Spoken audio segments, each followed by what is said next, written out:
بسم اللہ الرحمن الرحیم۔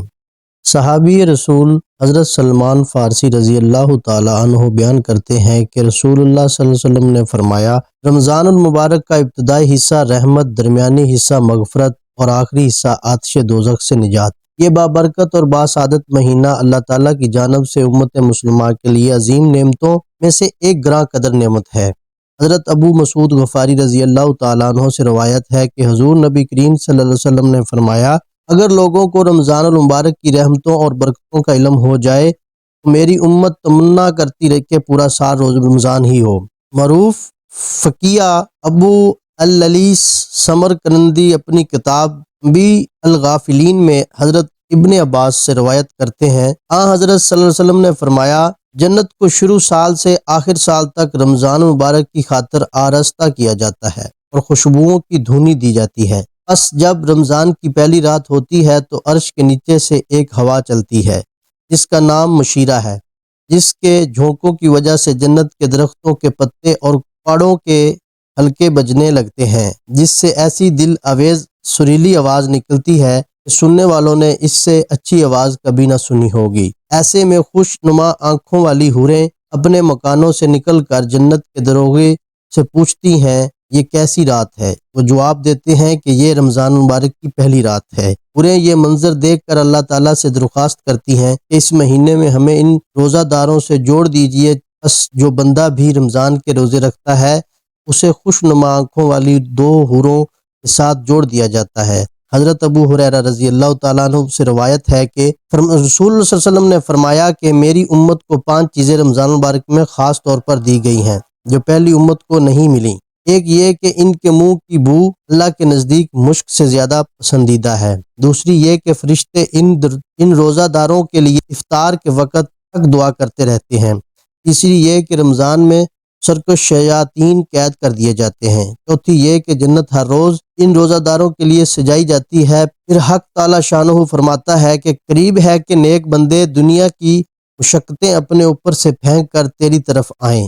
پانچویں یہ کہ رمضان کی آخری رات میں روزہ داروں کی مغفرت کی جاتی ہے۔ روزہ فرض عبادت ہے جس کے بارے میں اللہ تعالیٰ قرآن مجید میں فرماتا ہے، اے ایمان والو، تم پر روزہ فرض کیا گیا ہے جس طرح تم سے پہلی امتوں پر فرض کیا گیا تھا تاکہ تم متقی اور پرہیزگار بن جاؤ۔ سورۃ البقرہ۔ یعنی روزے کا اصل مقصد متقی اور پرہیزگار بننا ہے، جس کے بارے میں اللہ تعالیٰ فرماتا ہے، جو تقوی اختیار کرتے ہیں ہم ان پر آسمانوں اور زمین کی برکتوں کے دروازے کھول دیتے ہیں۔ امیر المومنین حضرت عمر فاروق رضی اللہ تعالیٰ عنہ حضرت کعب بن احبار سے سوال کیا کہ تقوی کیا ہے؟ انہوں نے فرمایا، کیا آپ کبھی کانٹوں بھرے راستے پر چلے ہیں؟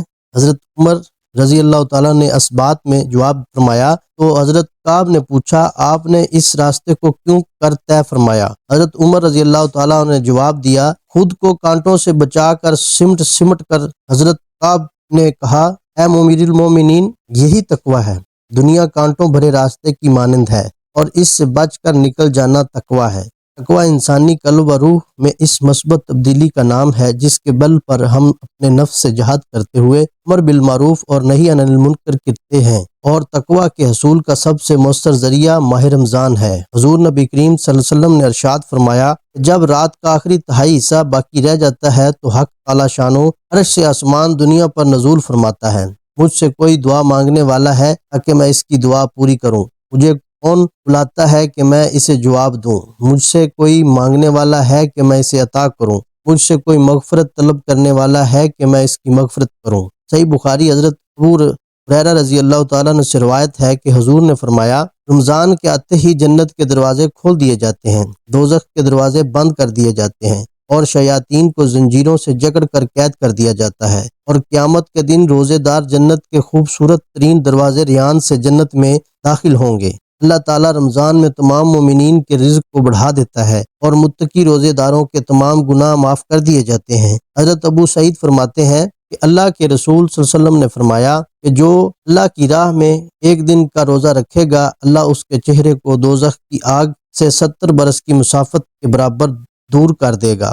پہلے عشرے سے شروع ہونے والے اعمال و افعال رمضان مبارک کا چاند نظر آنے کے بعد اس ماہ مبارک کے حوالے سے ادا کیا جانے والا سب سے پہلا عمل تراویح کی نماز ہے، جس کے لیے اہل ایمان ذوق و شوق سے مساجد کا رخ کرتے ہیں، جہاں بعد نماز عشاء عشق و محبت کی معطر فضاؤں سے سرشار تراویح کے ایمان افروز روحانی اجتماعات میں کیف و سرور کی لذتوں سے بھرپور الفاظ قرآن کی مسحور کن تلاوت کلام پاک روح پرور سما باندھ دیتی ہے، اور سامعین حب الہی اور عشق مصطفیٰ میں ڈوب کر ان پاکیزہ ساعتوں میں محو ہو جاتے ہیں۔ قیام لیل میں تراویح کی بڑی فضیلت ہے۔ حضرت عبداللہ بن عباس رضی اللہ تعالیٰ عنہ سے روایت کرتے ہیں کہ رسول اللہ صلی اللہ علیہ وسلم 20 رکعت تراویح اور وطر پڑھا کرتے تھے۔ نماز تراویح باقاعدہ جماعت سے پڑھنے کا نظام حضرت عمر فاروق رضی اللہ تعالیٰ عنہ کے عہد سے شروع ہوا۔ تراویح کا ایک بڑا فائدہ یہ بھی ہے کہ روزانہ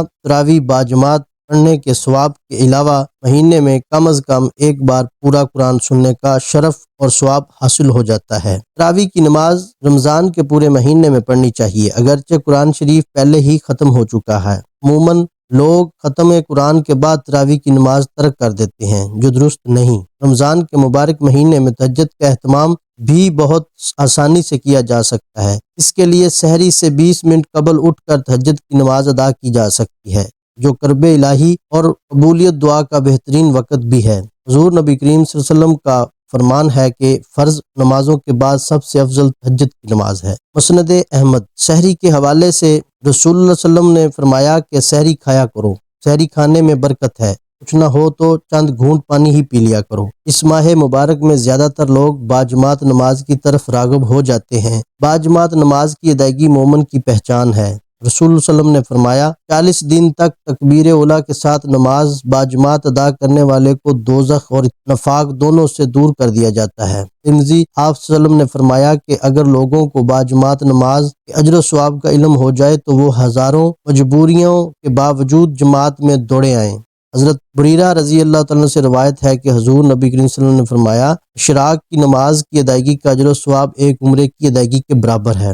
اشراق کی 4 رکعت نماز انسان کے تمام مسائل مشکلات زہر تریاق ہے۔ اشراق کے معنی ہیں طلوع آفتاب۔ طلوع آفتاب کے کم از کم 12 منٹ کے بعد اشراق کی نماز کا وقت ہو جاتا ہے۔ چاشت کی نماز مستحب ہے۔ چاشت کی نماز زوال کے وقت سے پہلے تک ادا کی جا سکتی ہے۔ حضرت عائشہ رضی اللہ عنہا فرماتی ہیں کہ رسول صلی اللہ علیہ وسلم چاشت کی 4 رکعت نماز ادا فرمایا کرتے تھے۔ حضرت ابو ہریرہ رضی اللہ تعالیٰ عنہ سے روایت ہے کہ رسول اللہ صلی اللہ علیہ وسلم نے فرمایا جس نے چاشت کی نماز کا اہتمام کیا اس کے سارے گناہ معاف کر دیے جاتے ہیں، چاہے وہ کثرت میں سمندر کے جھاگوں کے برابر ہی کیوں نہ ہوں۔